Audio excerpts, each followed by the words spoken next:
It's the Ross Tucker Football Podcast. Oh, yeah, it is. But it's not just any Ross Tucker Football Podcast, because I would never do that to you guys. It is a Wisdom Wednesday that we are recording Tuesday late afternoon because my guest, Dave Dameshek, is the man, and he's on the West Coast. Been way too long since I had Shek on the show. So doing this on Tuesday afternoon, we will have a Spread the Word winner, a sponsor confirmation email winner, and a YouTube shout-out winner on the next episode. So follow me on TikTok. I'm a TikTok star now since people dislike my Chipotle order so much. At Ross Tucker NFL. We'll get another winner from TikTok this week. Sponsor confirmation email. You know what to do there. So many good sponsors today. Lumen Skin, lovely on my skin. LinkedIn, of course. You guys know about UFOS, all the great sponsors. And then the YouTube shout out, incredibly easy. Just hit the thumbs up at youtube.com/Ross Tucker NFL.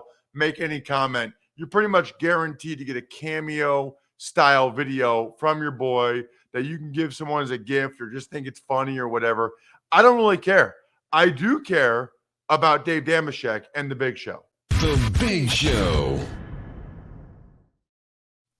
All right, I have my buddy Dave Dameshek, who you need to follow, by the way, at Dameshek on Twitter.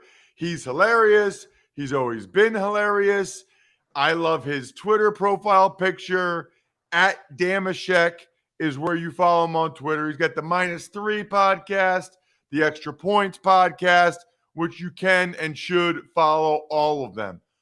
Two very important things, Shek, to talk about. Number one, we haven't officially kibitzed, to use your word, on the Steelers drafting Kenny Pickett from Pitt. And then, we haven't talked either about the NFL allowing a second helmet this year for the first time in a long time, which opens up a lot of possibilities. I want to start, though, with Kenny Pickett. And I'm going to give you a blank canvas. I follow you on Twitter, so I think I kind of know where you're going to go here.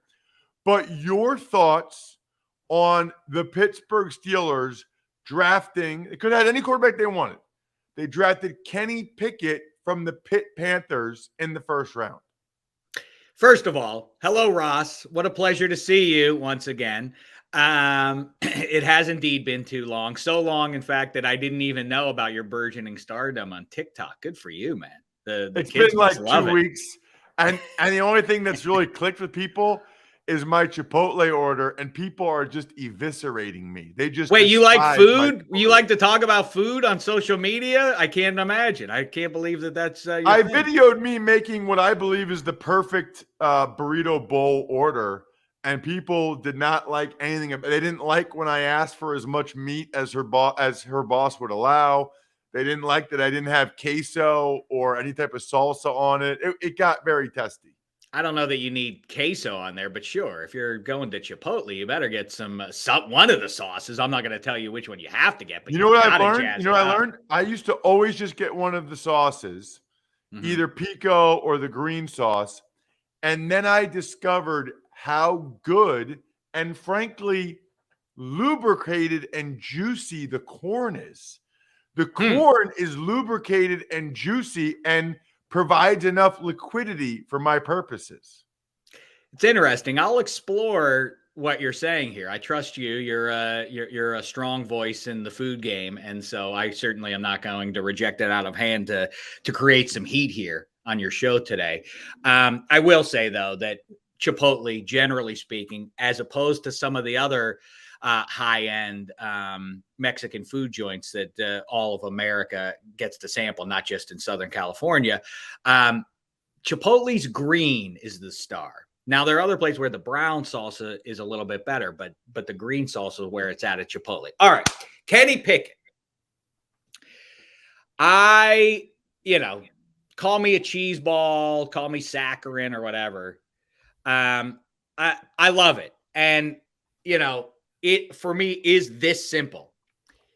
The kid is from Pitt. He dragged that team almost by himself. I mean, Jordan Addison and a bunch of other high-end players had something to do with it, but he was the face of the Pitt Panthers returning to relevance in college football. And he's a Heisman candidate, and his reward is that he gets to walk across the hallway and put on the black and gold instead of the blue and gold.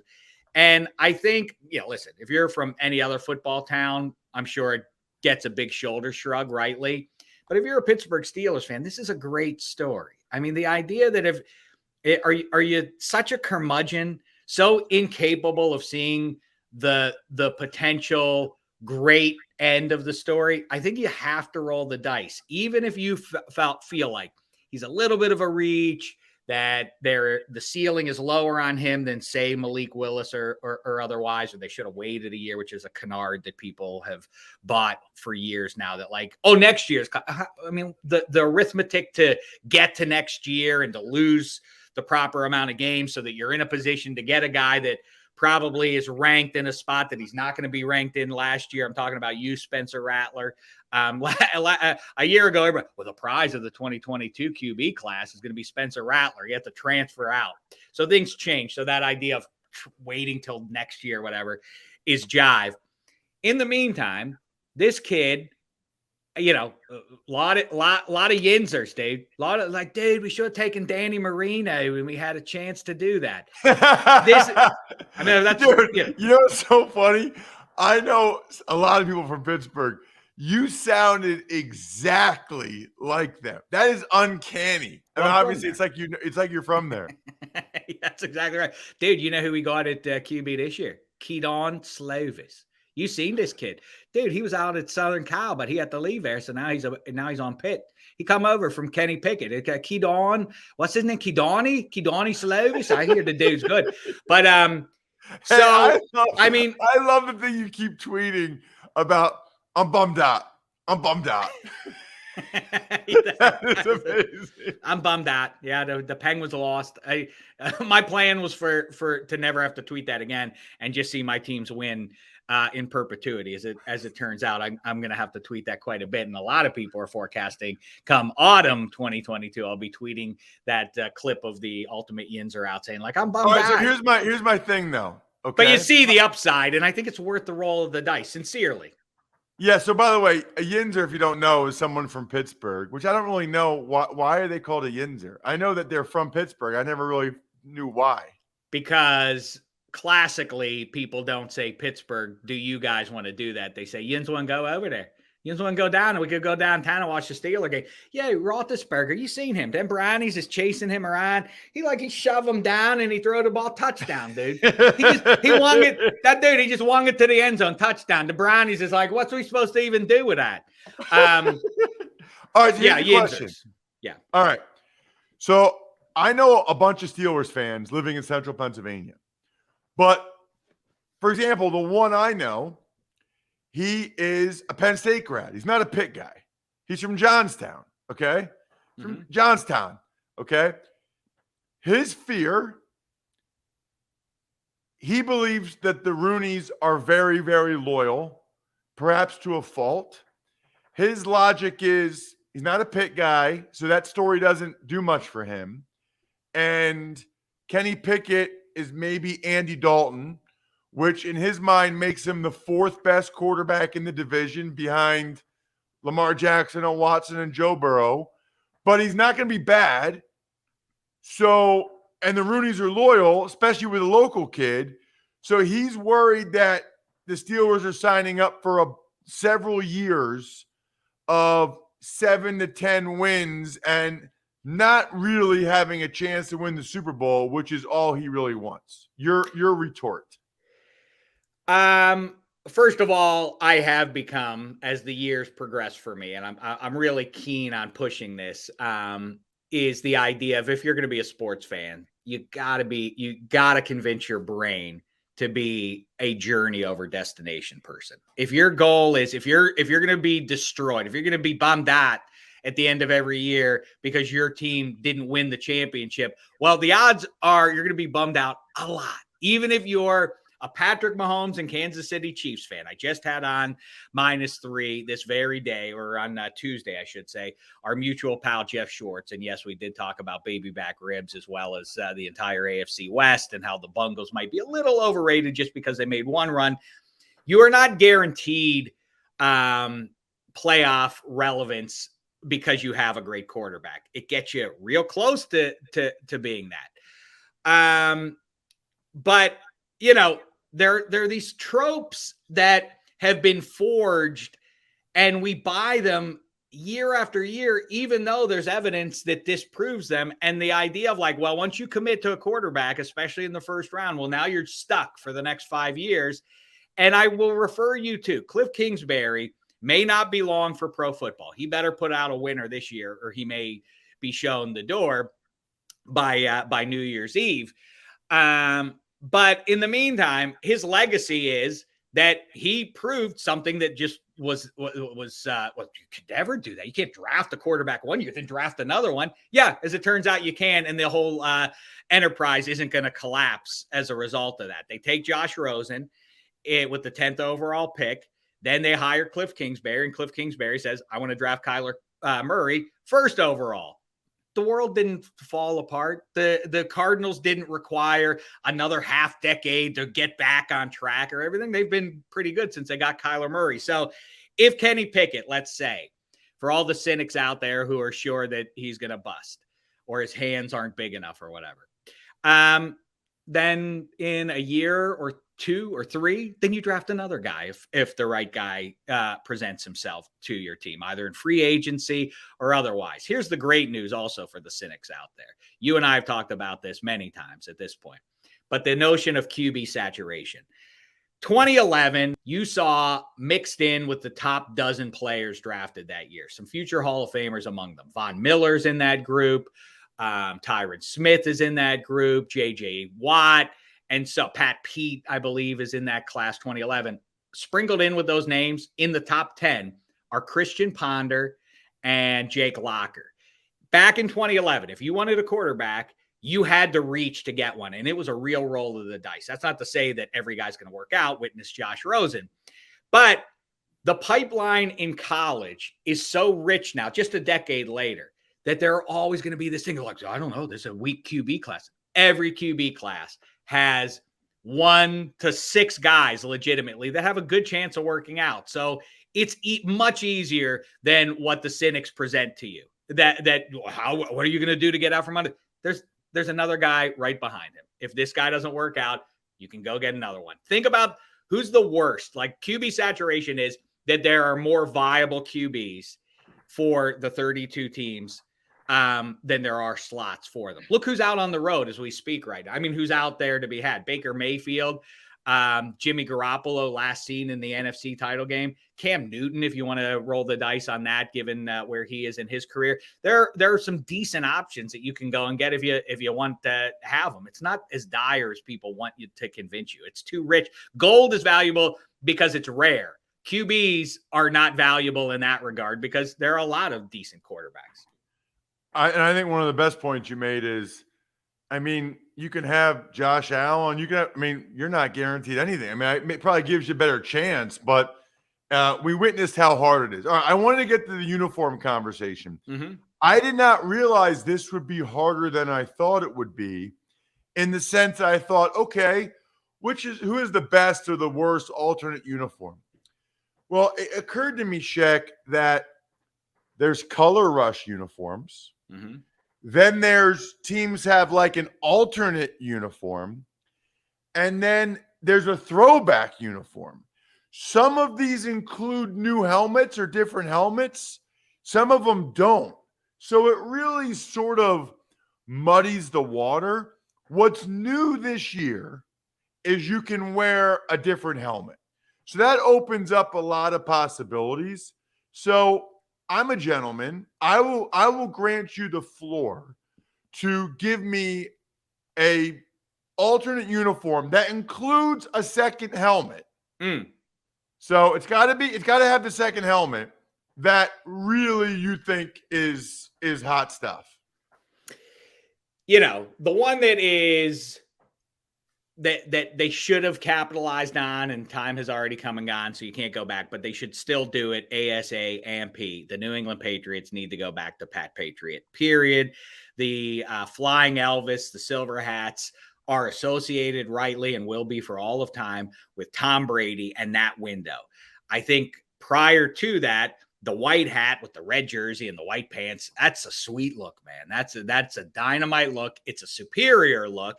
And you can kind of define the Brady years with that Flying Elvis uniform. So if you move, it basically arrives with Brady, and now put it out to pasture with him as well and return to that era. In a way, it kind of honors that era to leave those uniforms for the 20-year period of Brady as the Patriots hero and move on. And just aesthetically, I mean, that's the most important thing. It's a great look aesthetically. It's interesting because I always looked at those uniforms as like the Bledsoe uniforms, like the Bledsoe helmet, because they went to it like in the mid-90s when Bledsoe was there for a while. So I kind of always associated the uniform. I know now everybody else does Brady, but that's interesting. You know, the one I thought about, everybody brings up all the time, the Tampa Bay Bucks creamsicle, right? Sure. But here's what's so interesting about that, Chet. I don't remember people loving that uniform when they actually wore that uniform. People made fun of that uniform. And I think part of it is because they were terrible when they wore that uniform. I think it's hard to separate the unique color scheme from the terrible football team that can't win a game with Doug Williams and Steve Young and Vinny Testaverde and whoever. But I think it's ironic that like 20 some years later, maybe 30, I don't know. Now all of a sudden we all act like it's the greatest uniform ever when I don't remember anybody saying that in the 80s when I was a kid. You are 100% right. I have talked about this dynamic that the same person who hated it. Now, I don't know how deep in the weeds you want to get on uniforms. You know, I can go to the highest levels of expert uniform analysis.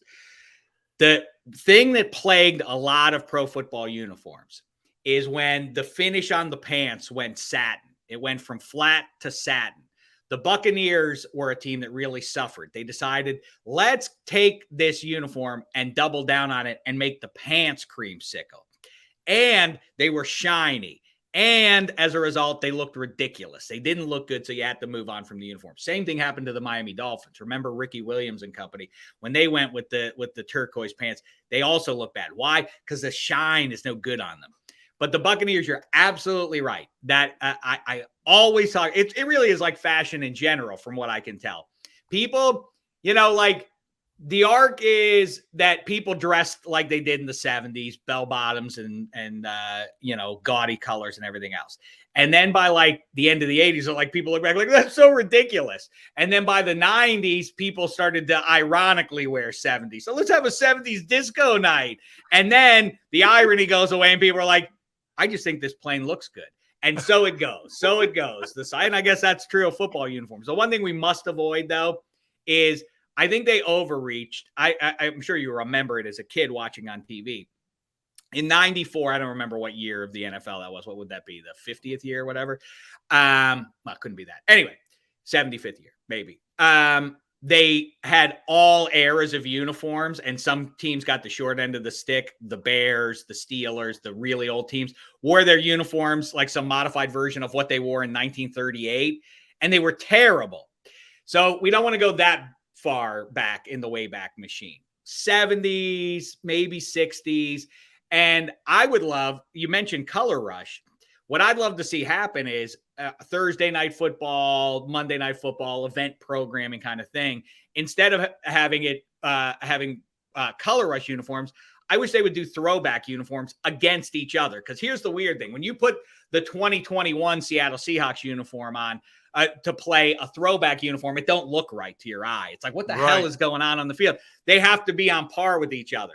I would love, I saw you tweet this out, and one of your followers came back with, if the Broncos and Seahawks are playing each other, have them both wear their throwbacks. Have them wear their 1977 looks against each other. And to that, I say thumbs up. There's that's a great idea. And imagine if every Thursday night football game you could look forward to seeing the Jim Zorn, Steve Largent era uniforms, and that would be high on my list too. This Seahawks thing about the dark helmet and everybody, their best uniforms were their first uniforms. The royal blue. I get that they were a little too similar to then some kids may not realize this. The Seahawks used to be in the AFC with the Raiders, and so there was a similarity there that was hard to work around. Now they're over in the NFC. They weren't that similar. Not that close. That similar. I remember Bo Jackson running over the bars. We've all seen it. Right. It's funny. One of the ones I like is the Atlanta Falcons Dirty Bird Black. But I know you like the 80s Gerald Riggs, right? No, I don't like that. The Atlanta Falcons, Dion and Jerry Glanville, the all black, the Dirty Bird look was like, it was fine, except that the Houston Gamblers already claimed that look. And by the way, which was too close to the Raiders already or the Steelers. But the one where it's at with the Atlanta Falcons is the Bartkowski era, the William Andrews era, the red hat, the red jersey, and the gray pants. And as I celebrate regional pride and all of that, and provincial pride, with Kenny Pickett staying in Pittsburgh, people in Georgia surely embraced the idea of like, hey, the Georgia Bulldogs and now the Atlanta Falcons dress basically the same. That's cool. I mean, people always point to, say like, I love in the year of the Lord 2022 that people still come up to me like, yeah, Shaq, you're from Pittsburgh. You ever notice that all the teams from there wear black and gold? Like, yeah, I've noticed that. Yeah, that has I did notice that one time. But yeah, like that's a cool thing. I love that. That is actually an amazing thing because it just makes your wardrobe so much simpler. You can just wear a Steelers jersey to a Penguins game, to a Pirates game. So, look, I'll mention this. It's funny, too, because I am partial to the Eagles' Kelly Green because when I grew up, my guys were Reggie White, Randall Cunningham, and the helmet's actually a little different. Like, first of all, the helmet's a different color. It's Kelly Green. Right. I don't even know what they call this, midnight green maybe. But also, like, the Eagles' wing is a little bit different, too. And they were amazing. But here's my question. I often wondered, last question for you, Shaq, because I got to get a sponsor in and blah, blah, blah. All right. Are the Eagles Kelly Green uniforms a lot better than what they're wearing now? Or is it just because that's when I was at my peak fandom in the late 80s, early 90s? I don't know the answer. I don't know if that's real. Other people feel that way or just me because that's how I grew up. Sort of true. I mean, I like when people think they have a gotcha on you, like, oh, you just liked the uniforms when you were a kid. Like, yeah, no shit. Yeah, I mean, like, when I was 11 years old, of course, it was everything to me. These football heroes, of course, I like those uniforms, and it makes me nostalgic. Also, though, I have enough of an eye that my eye likes a certain look, and maybe it's owed to when I grew up. I don't like, the vertical stripe up the side of the jersey that you see sometimes on uniforms. People try to get modern with uniforms and then they're modern in that moment. And then they ironically become outdated quickly. Look at the Denver Broncos. They win Elway and Terrell Davis and so on win with that Navy uniform. And at the time you may not have loved it, but it was like, it felt very modern in the moment. Now you look at it, it's like, boy, that thing's straight out of 1994, ain't it? Like, it just it's not that great. So that's what is that great? You are. Check him out on social media. You don't cut me off. You don't cut me off. I got 20 more minutes ready to go. No, you were done. Dude, my show's only 30 minutes and I got to get to a sponsor. All right. You do you. At Dameshek, -3 podcast, Extra Points podcast. He never asked me to come on. It's been years. I don't know like what how happened. you've been on my show. You've been on my show more recently. Well, now I've been on your show, so we'll make it right. Home and home, we'll do. Thanks, dude. Thank you, fella. Thank you, Lumen Skin. You know why? Because I don't want my face to look terrible. I know I'm a dude. Guess what? I've been taking Lumen Skin, I don't know, probably a month now. I think my wife is 100% sure that my face looks better, which you can tell me on youtube.com/Ross Tucker NFL. Although we're doing this late afternoon, so there's like a different sunlight on me. But I'm telling you, I think some wrinkles went away. I think some sun damaged skin went away. Lumen is awesome. It's like a 2-minute quiz on their website. They'll tell you exactly which routine is best for you based on your skincare needs. They're all made with only natural ingredients. Charcoal powder. I use the charcoal stuff. Look, it shouldn't be hard. I know what some of you guys are thinking. Oh, Ross, I'm not putting face skin on. Do you brush your teeth when you go to bed? Do you floss? Do you maybe put a topical hair solution on maybe, like I do?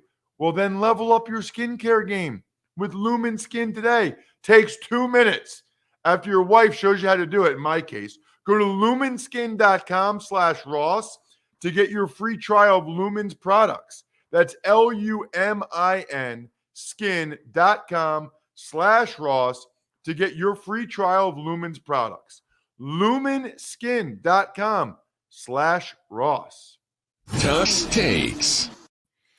Hey, Ross, let's start today with flex scheduling. Monday Night Football, weeks 14 through 18. They're going to start flexing that next season, 2023. So that's good for television viewers. That's a good thing. Okay. I'm happy about that. That does make it a little bit difficult for season ticket holders who think they're having a Monday night game and then it gets switched to Sunday at 1. Or they think they're having a Sunday at 1 game, it gets switched to Monday night. That makes it maybe not even season ticket holders, maybe just people that want to go to one game. So just something to think about. Also, what about broadcasters that sometimes broadcast Monday night? Like me for Westwood One. You know, a lot of times it's localized. So if it's in Baltimore or Philly, I'm there. What if it's there, but then, they switch it to LA? It just creates some issues, but ultimately it's the right thing to do. Tuck's Takes. Jack Crawford retires after 10 years in the NFL. A lot of you don't know who Jack Crawford is. A lot of you don't care. Here's why we're bringing it up. He's from the UK. Came over to the United States when he was 16. I forget where he went to high school or how the story went down. Goes to Penn State, has a good college career, 10 years in the NFL. As a guy that was in the UK till he was 16. That's amazing. That's awesome. I know we have a lot of UK listeners and viewers, which is awesome. So I wanted to give him and them a shout out. Tuck's Takes. Drew Brees reportedly done at NBC after 1 year. And also some former Saints news. Sean Payton getting a studio gig at Fox. So the thing about Brees is I thought he was fine. A lot of people did not think he did a great job, especially in that Bengals-Raiders playoff game. Here's the thing that needs to be noted. Fox reportedly just gave Brady $375 million for 10 years. What if they don't think he's very good? That, obviously something happened there with Brees and NBC. I don't know what that is, but just something that jumped out to me that I thought was interesting. Here you got Brees, who I think NBC thought would take over for Collinsworth someday and be the next Sunday night guy, their Romo, so to speak, and it only lasted 1 year. Tuck's Takes. Jerry Jones says that the Cowboys, if he were to sell them, which he said he would never do that, though, could sell for over $10 billion. That wouldn't surprise me. I don't know. I thought about it, but I'm not going to offer that for the Cowboys. I guess what I would say is, I've told the story on the show before. He definitely cares about EBITDA and profit margin. Only team I ever played for that they charged for lunch, I think it was like $150 a week. Only team I played for where they payroll deducted from my last paycheck after they cut me for my helmet, $300. And that's fine. I'm not complaining about it, but they're the only team out of 5 that did either one of those things, which I think is noteworthy, and probably why the Cowboys make so much money, because they're making sure they count every dollar. So when Troy Aikman retired, do you think they charged him for his helmet? That's a great point, Bri. There's no way they did. That's a great point. We need to get Jerry Jones on the show, or Stephen Jones, ask him that, or get Aikman on the show, or Emmitt Smith, ask him that, and then see if I can get my $300 back. It's a really good point, Bri. Tuck's Takes. All right, and finally, Ravens signed linebacker Vince, is it Beagle? Yeah. All right, Vince Beagle. While free agent running back Tariq Cohen appeared to have injured himself on Tuesday afternoon. Explain this one. Tariq Cohen, I saw the video. We're recording this Tuesday afternoon. He was filming his workout on Instagram Live. Is that a thing that guys do? I don't know. I mean, I'm on Instagram. I like Instagram. I didn't know guys film their workouts on Instagram Live. But obviously that's awful for Tariq trying to get back in the NFL. Vince Beagle, I always thought was a solid player for the Dolphins. I think he ends up being a contributor for the Ravens. He feels like a Raven. Aggressive, good on special teams. And then also, Bri, saw the Colts sign Philip Lindsay, who's sort of a Tariq Cohen type of running back. I don't know what happened to Philip Lindsay. Maybe somebody can explain it to me. I always thought Philip Lindsay was really good. I'm not quite sure what happened there. Anyway, I am quite sure that whatever you got coming up, my wife and I have our anniversary coming up this weekend. Maybe it's a birthday. Father's Day will be here before you know it. MyFrontPageStory.com, by far, the best holiday gift I am aware of. Shout outs, Pizza Boy Brewing, Sporticulture, HumanHeadNYC.com, SteakhouseSports.com, Go-Bangles.com, Evergreen Economics. I will tell you this. My highest recommendation, listen to today's Even Money podcast. Warren Sharp talking about schedule and equities. It was phenomenal. Please listen. I think we're done here. Thanks for listening to the Ross Tucker Football Podcast. Make sure to also subscribe to the Fantasy Feast, Even Money, Business of Sports, and College Draft. All available at Apple Podcasts, rosstucker.com, or wherever podcasts can be found.